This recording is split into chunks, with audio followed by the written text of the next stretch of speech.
Ghostly greetings and I'm at your boy Prue. Yes, this is the third video of the night. Yes, after this, I'm done. I'm so excited. No, I was going to do for this book, this review that I've uploading. It took it out of me and I'm fucking exhausted. But we're going to talk about one more because I live a very busy life right now. And I don't know when I'm going to get time to do another one. So I'm going to do my best, y'all. So let's do it. We're going to talk about Girl with the Dragon Tattoo by Stieg Larsson. You guys know how I do book reviews. I'm going to do plot. I'm going to do characters, pros and cons, and how much I just loved the read. Seems like a good way to do it. People's like, man, it seems like a weird way to do your system. No, the plots would get you hooked. Characters are what keep you there. And then along the way, you find some bumps or some nice little fun stops. And then that's your journey. So go. I will say two things before we get started. I'm going to butcher half these fucking names. I'm going to butcher your currency, Sweden. Please don't start a war because I don't understand geography or other forms of money. It's miles. It's dollars. So all distance in this thing is going to be instantly translated to miles. And all money will be dollars. I need 5,000 whatever for a computer. No, you need $5,000. That's a good computer. That's a good computer. You're a hacker. So you're allowed to have a $5,000 computer.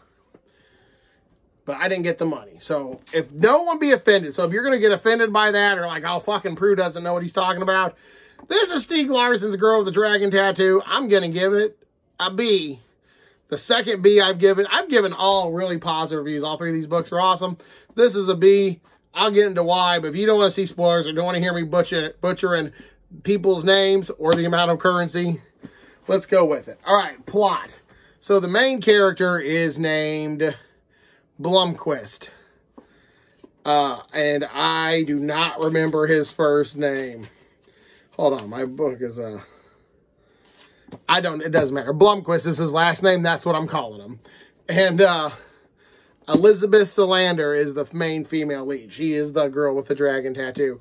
So basically, Blomquist works for this Millennium paper, and there's been a court case, and he's basically got his shit wrecked in the court case. He's going to jail, he lost his job, and has to kind of stay off the grid for a while because he ain't really liked right now. So up comes Elizabeth Salander. She's this chick. She's had a rough backstory. She still has a little bit of a roughness going on. But she's real good with computers. She takes a liking to him, so she helps him out.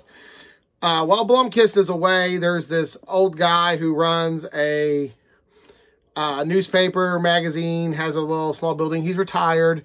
But his niece went missing like 50 years ago. And Blomquist's job is to figure it out and solve the mystery.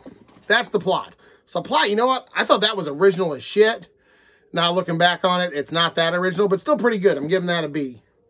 Giving that a B. Characters. Let's get with characters. There's really only two you need to know. Blomquist, Elizabeth Salander. Those are your two mains. I'm giving both of them an A. Those were solid, good characters. Good quirks. Blomquist has a weird relationship with his boss. I don't want to spoil nothing, but that's cool. She has a cool relationship with, like, not cool. She has a weird relationship with her parole officer, which is what I'm calling it.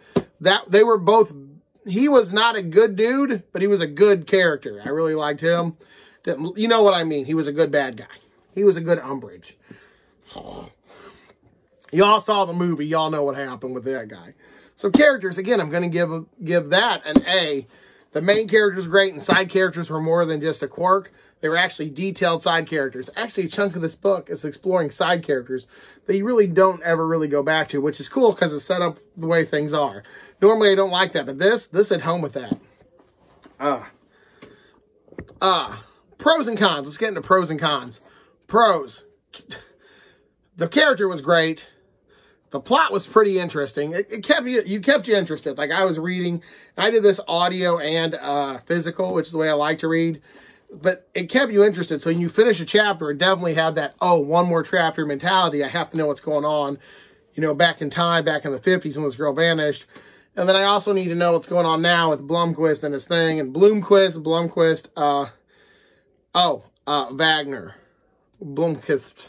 See, I'm going to terrible these names. I'm so sorry. Sorry about that. I am terribly sorry about that. I'm going to butcher these names. But pros, they're good characters, and it's a good mystery. Cons, I don't understand Swedish. These names are hard for Midwestern American kid who plays video games.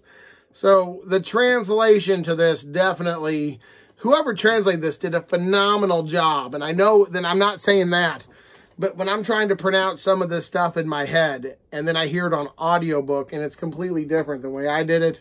And then the money. She needs money for a laptop, and I remember researching for like 2 hours what kind of money she needed. Like, is that a lot? Is this yen? I don't understand yen, but is this what it is? You know what I'm saying? Like, I need 3,000 whatevers. Oh, how much is that American? Is that like $1,000? That's not a very good computer. Oh, it's like $1 million. That's a fucking, that must be a good computer due to the high. And she's a hacker, so she knows good shit. It's not just flashy LED lights and stuff. So that's the only real con for me. That's the only thing that kept this from just me being totally immersed was the breaking of the cultural stuff.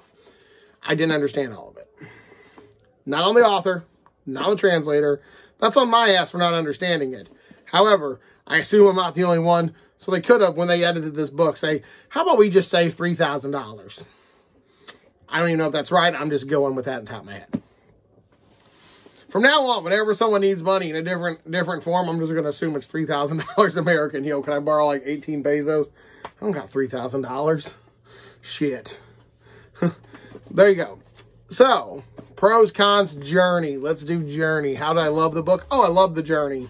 The journey was amazing. I got lost in the story, the mystery, the back characters, the history. And, you know, it's nice to see a different country's take on World War II. That was slightly involved in this.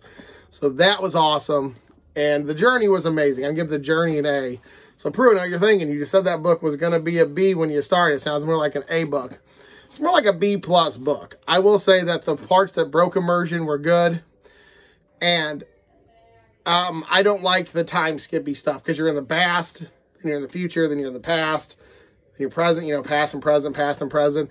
And then part of that does tell with the story. And then it had a lot to do with like business and business deals. And I just didn't understand some of that stuff. But those are all on me. I can't really count that as a con to where if you're reading this and you get that stuff, you're like, oh yeah, that's totally normal. You get what's going on. But for me, having not really read much Swedish stuff, if you will. I don't even know if it's Swedish.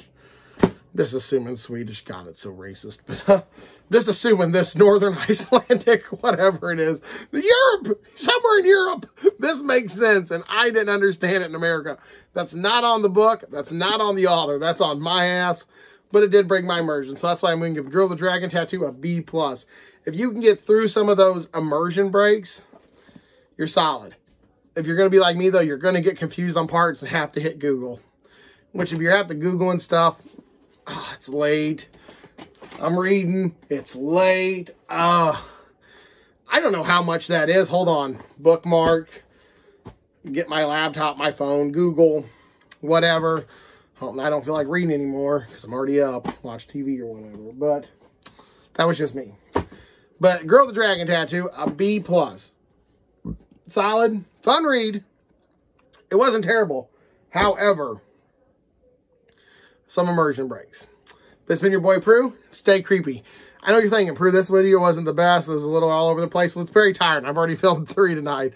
I can't even say that. I filmed 1 actual review and this review, and then me having a dying laughing fit during How to Survive a Horror Movie.